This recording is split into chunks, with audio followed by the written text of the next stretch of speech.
The truth of the share market channel में आपका स्वागत है। मैं भवनेश अग्रवाल। नमस्कार दोस्तों, मैं इस विषय पर काफी चिंतन और मंथन करता हूं कि आफ्टर ऑल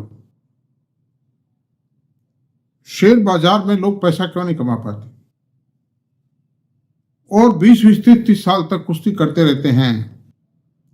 कई जो बहुत बड़े लोग हैं उनसे मिलने को लालायित रहते हैं, बहुत बड़े बड़े इन्वेस्टरों के जीवन की कथाएं पढ़ते रहते हैं, लेकिन उनकी बात को मानते तो नहीं है ना। वो राकेश झुंझुनवाला साहब क्या खरीद रहे हैं, मैडम रेखा झुंझुनवाला क्या खरीद रही है, विजय केडिया साहब क्या कर रहे हैं, कहाँ खरीद रहे हैं, फला साहब आए थे टीवी पर, वो क्या कह के गए। सुननी चाहिए, सुनो सबकी, मैं ये नहीं कहता हूँ सुनना गलत बात, मैं भी सुनता हूँ, लेकिन उसका चिंतन और मंथन करना भी आवश्यक है। वो जब हो पाएगा चिंतन मंथन उस पर, उसका एग्जामिनेशन, उसकी कही हुई बात में कितनी दम है, जब आपको ज्ञान होगा, आपको नॉलेज होगी, आप सीखेंगे, जब समझेंगे उसको। तो दोस्तों, मेरा काम आपको एजुकेट करना है। मैं जो शेयर भी बताता हूँ, एनालाइज करके बताता हूँ, उस शेयर की मेरिट डिमेरिट दोनों बताता हूँ। उसमें आखिरकार उस शेयर का अस्तित्व अभी किस कारण से है। I tell you the thing. बहुत से कहते हैं कि साहब आपकी रामकथा हमको नहीं सुननी। भाई मैं कब कहता हूँ सुनो, मतलब आपकी इच्छा हो सुनो, मत सुनो, मतलब मेरा क्या लेते हो। अगर आपको ज्ञान नहीं करना बहुत अच्छी बात है। आप सट्टा खेलिए, आराम से ट्रेडिंग कीजिए, खोइए अपने पैसे को, आग लगाइए, मेरे को क्या मतलब है। तो ये सारी बातें हैं, इस तरह के लोग। और मैं बताता हूं क्यों नहीं, मैं 5-10 बातें बताता हूं आपको क्यों नहीं कर पाते। वो आप भी आत्मचिंतन करना, निष्पक्ष होकर के। सच्चाई कड़वी होती है, सच्चाई में थोड़ी व्यग्रता होती है, थोड़ी उग्रता होती है, थोड़ी करवाहट होती है, थोड़ा सुहानी नहीं लगती हो बातें, झूठी बातें, नकली बातें, चुपड़ी चापड़ी बातें, उनमें लोगों को आनंद आता है। किसी आदमी का आप मशका लगाइए, बड़ाई कीजिए, बड़ा खुश होता है। कोई आदमी कहता है मैं कुएं में पढ़ूंगा, उसकी पीठ थपथपा दीजिए, हाँ तू तो बहुत बहादुर है, शानदार है, तो वो उसको तो मारने का काम है ना। रोकने के बजाय जहां रोकना चाहिए, आप कुएं में कूदने के लिए उसकी पीठ थपथपा रहे हो। करते हैं, बहुत से लोग कहते हैं। कोई कहता है मैं दारू पीऊंगा, कि यार मैंने 4 पी पे 8 पीऊंगा, बहादुर है यार, बड़ी अच्छी कैपेसिटी है इसकी, तो शराब को डाइजेस्ट कर गया, 8 पैक को डाइजेस्ट, बोतल पी गया ये तो 1 लीटर खींच गया तुम, हैं, और बिना पानी मिलाए पी गया, हैं? तो वो सब क्या है, ये जो उसकी बड़ाई करने वाले तो दुश्मन है उसके, मारेंगे उसको, हैं? तो इसी तरह से मैं आपको 5-7 बातें बताता हूं। और बातें ये हैं दोस्तों, मूल पूंजी खो देते हैं इस तरह के लोग, जो अनावश्यक रूप से कुश्ती करते हैं, बिना फंडामेंटल्स के काम करते हैं। ये जो बड़े ऑपरेटर्स हैं, ये इतने मूर्ख नहीं, खाली सट्टा नहीं खेल रहे, ये हर तरह से उसको कैलकुलेट करते हैं, इसकी एक्चुअली फंडामेंटल्स को कैलकुलेट करते हैं, ये आगे आने वाली ग्रोथ को कैलकुलेट करते हैं, सेक्टरल स्टडीज करते हैं, प्रोडक्ट की स्टडी करते हैं, वर्ल्ड मार्केट में उसमें कितना डिमांड ग्रोथ है, देश में कितनी डिमांड ग्रोथ है, वर्ल्ड मार्केट में क्या है, गवर्नमेंट ऑफ इंडिया की पॉलिसीज क्या है, एक्सपोर्ट इंपोर्ट के बारे में, डंपिंग की क्या पोजीशन है, रॉ मटेरियल की कैसे है, दे स्टडी एवरीथिंग। ये बड़ी बड़ी कंपनियों के अंदर बड़े बड़े एक्सपर्ट हैं जो लाखों रुपए तनख्वाह पा रहे हैं, वो ये रिपोर्ट तैयार करने की। बड़ी बड़ी कंपनियां अंदर में, आप बताऊं इस काम के लिए, ये बड़ी बड़ी मॉर्गन स्टैनले और हैं, इनमें बड़े बड़े एक्सपर्ट हैं, जिन्होंने भी और कंपनियां हायर कर रखी हैं, उनसे डाटा सपोर्ट लेते हैं ये, कि ये डाटा दे, वो डाटा दे, वो आदमी लगा रखे हैं बहुत कॉस्टली। वो खेलते हैं अपनी बुद्धिमत्ता के आधार पे, अपनी नॉलेज के आधार पर, और सारे कैलकुलेशन करते हैं। वो कहते हैं कि आज हम जिस शेयर को 1000 में खरीदते हैं, बताते नहीं किसी को भी, अपनी पत्नी को भी नहीं बताएंगे। 1000 शेयर में जिस शेयर को 1000 रुपये में जिस शेयर को खरीद रहे हैं हम, उस शेयर को हम मान लीजिए 4000 रुपये ले जाते हैं, तो 4000 रुपये में हमारे से वो घर में रखने के तो लिया नहीं उसने, he will not keep inside the अलमीरा ऑफ हिज हाउस, वो बेचने के लिए, प्रॉफिट कमाने के लिए लिया है, तो वो 4000 में बिकेगा भी नहीं, मतलब ये कैलकुलेशन पहले करते हैं। तो इकट्ठा करते रहते हैं, धीरे धीरे जब उस कंपनी में उनके कैलकुलेशन के हिसाब से वर्थ आ जाती है तो उस माल को ठोक देते हैं। ये बाजार में ये जो कहते हैं कि अच्छी वर्किंग आने के बावजूद भी शेयर गिर जाता है, क्यों गिरता है? कि ऑपरेटर्स प्रॉफिट बुक करते हैं। करेगा वो तो, उसने माल खरीदा, बेचेगा, वक्त आ गया उसके बेचने का, और आपको वर्किंग दिखा दी उसने, आप वर्किंग को देखकर खरीद गए। तो ये सबसे बड़ी ट्रेजेडी शेयर बाजारों में ये है, मतलब आपके पास में स्टडी का कोई आधार नहीं, कोई मतलब इंफॉर्मेशन का कोई सोर्स नहीं है, आप इतनी इंफॉर्मेशन गैदर कर ही नहीं सकते। आप ऐसी बहुत सी साइटें हैं जो इन बड़े बड़े ताकतवर लोगों ने हायर कर रखी हैं, वो बहुत कॉस्टली साइट है, लाखों रुपए साल का लेते हैं वो पेड साइट है, बहुत कॉस्टली है मतलब, और बहुत बड़े बड़े एक्सपर्ट हैं जो उनको एनालाइज करते हैं। और एक साइट नहीं है मोबाइल उस पे एप्लीकेशन नहीं, सैकड़ों साइट है। That is a very costly affair. आपको तो जो मिलती है वो आखिरी जो एंड है उस पर सूचना मिलती है, मतलब आपको ये मानिए जो सूचनाएं आएंगी ना वो आपको माल बेचने के लिए दी गई सूचनाएं हैं, वो खरीदने के लिए नहीं। आप वो खरीद नहीं रहे माल, वो आपको बेचने के लिए दी है कि इसमें ये हो जाएगा, वो हो जाएगा, ऐसा हो जाएगा, वैसा हो जाएगा। तो न्यूज बेस्ड जब आती है और शेयर तेज होता है, मत खरीदिए उसको, आप वो मार जाएगा। ऑपरेटर ने न्यूज दी इसीलिए, उसको तो मालूम है, बहुत पहले से मालूम है कैसा होने जा रहा है। ऑपरेटर, मैनेजमेंट सब मिले हुए रहते, ये सब ऑफ द रिकॉर्ड है, इसका कोई प्रूफ है नहीं। सेबी कुछ कर नहीं सकती, सेबी बहुत प्रयास करती है, सेबी ने बड़े बड़े रोकथाम और बड़े बड़े बैरियर्स लगाए हैं, सब कुछ किया है, लेकिन अब ऑन दी रिकॉर्ड वही तो कर पाएगी सेबी। ऑफ दी रिकॉर्ड क्या कर ले सेबी, बताइए आप। तो न्यूज बेस्ड बाइंग कभी मत कीजिए। और कोई आदमी ये कहता है कि इसमें खबर आने वाली है तो भी मत मानिए, आपको वो झूठ भी बोल सकता है बात। आप तो स्ट्रिक्टली फंडामेंटली कैलकुलेशन कीजिए, और फंडामेंटल कैलकुलेशन में पूरे सेक्टर से कंपेयर कीजिए, कॉनकॉल को पढ़िए, बैलेंस शीट को पढ़िए, सेक्टर की स्टडी कीजिए, दूसरी कंपनी की परफॉर्मेंस क्या आ रही है और रॉ मटेरियल की पोजीशन क्या है। तो मैं आपसे बताता हूं, बीच में और डाइवर्ट हो गए थोड़ा। अफवाहों पर भरोसा करना मत कीजिए, और अफवाहों पर भरोसा, अंधे कुएं में कूद रहे हैं आप। ज्ञान का अभाव है, फंडामेंटल की टेक्निकली कोई स्टडी नहीं है, दे रहा है मतलब दौड़ में लग, मतलब मुंगेरी लाल बनान स्वप्न देखना कि साहब मैंने तो ये शेयर खरीद लिया, रेल विकास निगम है, अब तो ये 10,000 हो जाएगा। और टीवी पर भी बहुत से विद्वान कह रहे हैं, बिजनेस चैनल्स पे कह रहे हैं कि साहब ये रेलवे के शेयर हैं, रेलवे पीएसयूज हैं, इनमें कुछ से कुछ हो सकता है।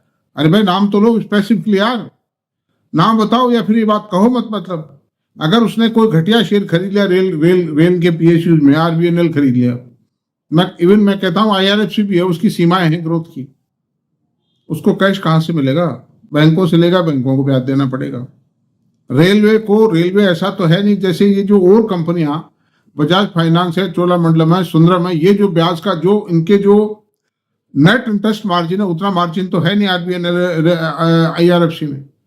वो कोई चारा नहीं, 10 पैसे 60 पैसे का मार्जिन है, खर्चे बर्चे भी हैं, वेस्टेज भी है, कई फैक्टर्स हैं उसमें। तो सवाल यह है कि वो इनसे कंपेयर करते हैं, संभव नहीं है वो कंपेरिजन, वो चीज नहीं आ सकती। और बहुत ज्यादा एम्बिशन रख लेना कि राकेश झुंझुनवाला देखो 1 लाख करोड़ का आदमी हो गया, 50,000 करोड़ का आदमी हो गया और वो खरीद रहा है, मैं भी वो शेयर खरीद रहा हूं, ये सब बेकार की बात है। उन्होंने पता नहीं कहां से खरीद शुरू करी थी, और अब क्या पता बेचेंगे, कब बेच जाएंगे आपको क्या पता, मतलब। अच्छा फिर वो क्या है कि मान लीजिए उन्होंने 1 करोड़ शेयर खरीदे, तो वो पोजीशन क्या करते हैं, 20 लाख शेयर बेच दिए, उसमें से फ्री हो गया 80 लाख शेयर उनके, यहां तक पोजीशन है। आज टाइटन के शेयरों पर तो कभी का पैसा वसूल कर चुके हैं झुंझुनवाला साहब हैं, और बड़े बड़े जो इन्वेस्टर्स हैं डिविडेंड ही आ गए इनके। रामदेव जी अग्रवाल बता रहे थे कि इन्होंने हीरो होंडा था पहले इसका नाम, हीरो होंडा के शेयर खरीदे थे। जितना रुपया लागत आई उससे ज्यादा तो डिविडेंड आ जाता है इनका हर साल। तो ये जो बड़े इन्वेस्टर्स हैं बहुत कैलकुलेटिव हैं, बहुत फंडामेंटली बहुत स्ट्रांग हैं, तेजी मंदी का इनकी तंदुरुस्ती पे कोई फर्क नहीं पड़ा, जैसे मेरे पे कोई फर्क नहीं। मैं आपसे बता रहा हूं, I am telling you the fact that I have not affected by तेजी एंड मंदी। मुझको डिविडेंड आना है, मेरे शेयरों को आगे पीछे बढ़ना है, मेरे शेयरों के गिरने की एक सीमा है। कई लोग फप्ती कसते हैं मुझ पर, टाउंटिंग करते हैं कि आपके आईटी शेयर क्या हो गया भाई, 10-20% नहीं गिर सकता क्या ऐसे टाइम में? कौन सी आईटी कंपनी का प्रॉफिट माइनस में चला गया भाई? नहीं सोचते, वो तो खाली बदमाशी करनी उनको। तो मेरा कह लेंगे खुद नुकसान उठाएंगे। खैर, समय पर प्रॉफिट बुक नहीं करना। ऐसे ऐसे रद्दी शेयर, जैसे IFCI का शेयर था 8 रुपए से उठ के 80 रुपए हो गए। जिनके पास था ना 80 रुपए में किया ना आज करने को तैयार है। बजाज फाइनेंस का P रेशो 32 है और IFCI जो डूबी पड़ी है उसका P रेशो 50 है। बताइए कैसे चलेगा? वो चल सकता है क्या? वो नहीं चलेगा ना, वो बैठता ही गया 80 से। मैं कईयों को कहता रहा बेच दो, नहीं बेचते हैं। लार्सन एंड ट्यूब्रो का P रेशो 34 है। रेल विकास और L&T का तो कहां मुकाबला, IT सेक्टर में है, शिपिंग में है, डिफेंस में है, हाइड्रोकार्बन में है, पता नहीं काय में, कंस्ट्रक्शन में है, मल्टीनेशनल जाइंट है ये। रेल विकास निगम का P रेशो 70 है। बताइए आप ये कैसे पॉसिबल है? और ये टिका हुआ यहां भी इसलिए टिका हुआ है कि ये फंडामेंटली ये ग्रोथ नहीं आई, इस शेयर में कमजोर पड़ गए। ये बिका नहीं, फिर लोगों ने लिया नहीं। ये 100-200 शेयर 500 शेयर कोई इन्वेस्टर छोटा मोटा खरीद लेता है, उससे कुछ नहीं होगा। वो तो जब लाखों शेयर बिके ना, करोड़ों शेयर है, अभी बेच लिया उन्होंने। ये इसका ऑपरेटर लॉस में नहीं है, लेकिन अब नहीं बिक पा रहे उसके, क्योंकि बदनामी बहुत हो गई है। तो स्टैंड इसलिए कर रहा है, माल उसके पास पड़ा है। अगर ऑपरेटर का माल बिक जाए, 2-4 करोड़ शेयर बिक जाए आज, ये टूट जाएगा शेयर, 70 सिर पा जाएगा। तो अंडर दिस ये है, समय पर प्रॉफिट बुक ना करना, समय पर खरीद नहीं। खरीदारी भी आप बॉटम लेवल पर तो देखिए कोई भी नहीं खरीद पाता है, मैं भी नहीं खरीद पाता हूं, लेकिन 10-20-25% बढ़े जब खरीद लो उसको, है कि नहीं? अगर बहुत महंगा हो चुका है मत खरीदिए आप उसको। अक्षम लोगों की राय प्राप्त करके काम करना। एक समय था ब्रोकर्स के, सन 88, 90, 82, 86 में ब्रोकर्स के दफ्तरों में जो झाड़ू पोछा करने वाले थे या जो डाक सवार थे, फिजिकल डिलीवरी लेने देने से का काम था उस समय, डिलीवरी फिजिकल चलती थी, तो वो साइकिल के थैला लटका के जगह जगह वो डिलीवरी दे के आते थे। खुद से लेके आते थे, वहीं गया, जो डिलीवरी देनी है वो दे दी और जो उस ब्रोकर को लेनी है वो इसको टिका दी। ठीक है ना साहब? तो उनसे राय लेते थे कि यार ये बता कौन सी टिप आई। मैं देखता था जयपुर में टेलीफोन एक्सचेंज में PSNL के टेलीफोन थे और तो कुछ नहीं थे, मैनुअल थे वो। तो बंबई और जयपुर के ब्रोकर्स के बीच में बात होती थी, तो वो जो टेलीफोन ऑपरेटर थे ना, वो ही बहुत बड़े 30 मार का बन गए थे। वो सुनते थे उस बात और उनको लोग टिप देते थे, उनकी बड़ी खुशामद करते थे, वो भी शेयर ट्रेडर बन गए थे उस समय। सब खत्म हो गए बाद में चल के, क्योंकि उसके पीछे कोई फंडामेंटलिज्म नहीं था। मतलब जहां फंडामेंटल्स नहीं होंगे, नॉन अर्निंग कंपनियों में इन्वेस्टमेंट करेंगे लोग, सुनी सुनाई बातों पे, अफवाहों पे, न्यूज पे करेंगे, उससे समाप्त हो जाएगा। अनदर थिंग, अच्छे शेयर्स में इन्वेस्टमेंट ना करना। फंडामेंटली स्ट्रॉन्ग शेयरों में इन्वेस्टमेंट नहीं करते हैं। आपको मैंने कई बार कहा है, 60-70% जो इन्वेस्टमेंट है ऐसे शेयरों में कीजिए जो देश की शान है, फंडामेंटली बहुत स्ट्रॉन्ग कंपनियां हैं जिनका ट्रैक रिकॉर्ड, मैनेजमेंट एकदम क्लीन है, शीशे के माफिक है।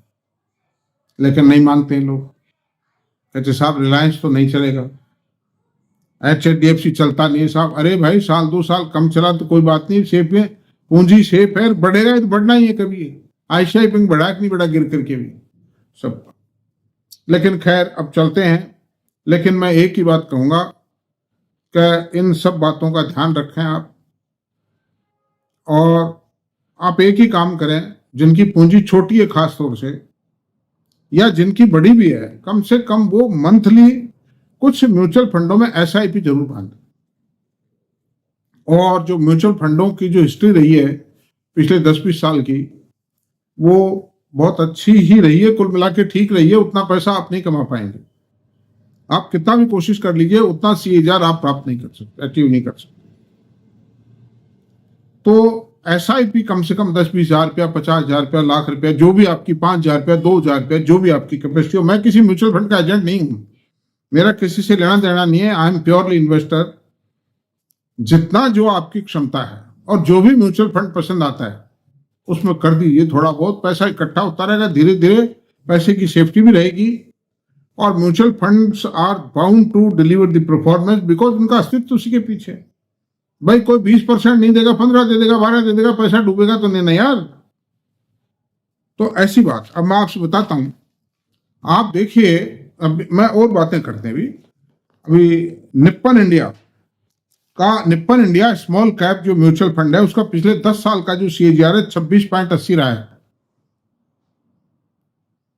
26.80 का CAGR किसको कहते हैं? मतलब 14.87% CAGR से पैसा 20 साल में 16 गुना हो जाता है। मतलब इन्फ्लेशन तो 5% आएगा, एवरेज इन्फ्लेशन 5% है, तो उससे 3 गुना तेज रफ्तार से बढ़ेगा आपका पैसा। 15% CAGR में, मात्र 15%। मैं तो 25% की CAGR की बात कर रहा हूं। स्मॉल कैप, अच्छा, SBI स्मॉल कैप 25.66% CAGR है 10 साल का। एक्सिस स्मॉल कैप 8.7% है और HDFC स्मॉल कैप 16.38% है। ये भी वो जो 16,000 का फॉर्मूला बताया उससे तो ज्यादा डिलीवर करेगा आप। और वो बीच में चक्कर क्या पड़ा था, एक CEO और एक चीफ इन्वेस्टमेंट ऑफिसर, 2 आदमी जो थे HDFC बैंक के म्यूचुअल फंड में, वो थोड़ा सा, मैं को आलोचना नहीं कर रहा हूं, ना मेरे को कोई नाराजगी है, वो थोड़ा पता नहीं क्या बात थी, वो ढीले रहे। उनकी परफॉर्मेंस जो थी ना, वो अप टू मार्क नहीं। दोनों ने रिजाइन कर दिया बाद में, सन 2021-20 के आसपास रिजाइन, बोथ रिजाइन। उसके बाद वो बढ़ना शुरू हो गया, तेज गति से बढ़ रहा है वो। और HDFC स्मॉल कैप की भी अब जो परफॉर्मेंस है वो just at par with the quant and जैसे निप्पन के बराबर है, उसमें अब कोई शक की बात नहीं। वो टाइम लीन टाइम था जो निकल गया। तो और ये चलता रहता है। आज किसी में कोई म्यूचुअल फंड का CEO छोड़ गया, किसी म्यूचुअल फंड के ईमानदार चाहे CEO है, चाहे कोई छोटी मोटी मिस्टेक, लेकिन लॉन्ग रन में इन सब चीजों का कोई फर्क नहीं पड़ता, सब इक्वलाइज हो जाते हैं। आपको ताजु हुआ, आप तो 26% की कह रहे हो, मैं तो 26% बता रहा हूं। यानी जो वॉरेन बफेट है, उनकी कंपनी है बर्कशायर हैथवे। बर्कशायर हैथवे का जो 1967 से अब तक का जो CAGR है वो 1967 से लेकर के आज तक 19.8% है। जो दुनिया के सबसे रिचेस्ट है, उनके सिद्धांतों की लोग पूजा करते हैं, उनके दर्शन को तरफते हैं। जो अमेरिका जाता है, बड़े से बड़ा इन्वेस्टर इंडिया का, वो उनसे तो नहीं मिल सकता, उनके मकान के आगे चक्कर जरूर लगा के आता है। मैं नहीं गया हूं भाई अमेरिका, मैं फेंका फांकी में नहीं हूं, मैं नहीं गया हूं। I have never been to America. दुनिया में 2-3 देश हैं जहां मैं नहीं गया हूं, बाकी तो जाया बहुत सी जगह। तो 19.8 जब इतने बड़े इन्वेस्टर का रहा है, और हैथवे बर्कशायर के अंदर जैसे मंगूर साहब थे, जिनकी डेथ हो गई 2023 में, डेथ हुई 98 साल की एज में, वो थे पहले। उनकी परफॉर्मेंस भी शानदार रही, लेकिन वो दुनिया के जाने माने इन्वेस्टर थे, जानी मानी इन्वेस्टमेंट कंपनियां हैं। क्या है बताइए आप, क्या हुआ? रामदेव जी अग्रवाल जो हैं वो हर साल जाके आते हैं, जो मैंने सुना है टीवी पर। हैथवे बर्कशायर की जो AGM होती है उसमें उनके पास भी कुछ शेयर हैं, बीइंग ए शेयर होल्डर वो जाते हैं। खैर एनीवे, अब सवाल ये उठता है कि इससे बढ़िया मैं बात क्या कह सकता हूं, बताइए। तो दोस्तों, आज इतना ही रहने देते हैं। सावधान रहें, और मैंने जो बातें बताई हैं, और भारत में जो डायरेक्ट भी अगर आप इन्वेस्टमेंट करते हैं तो आपके कॉर्पस का 60-70% हिस्सा बहुत मजबूत शेयरों में लगाइए, जिनकी एक हिस्ट्री है, जिनके पीछे management. Thank you very much. मेरा जो ये वीडियो अगर आपको पसंद आया है तो प्लीज़ इसको सब्सक्राइब करें, लाइक करें, शेयर करें, कमेंट करें। Thank you very much.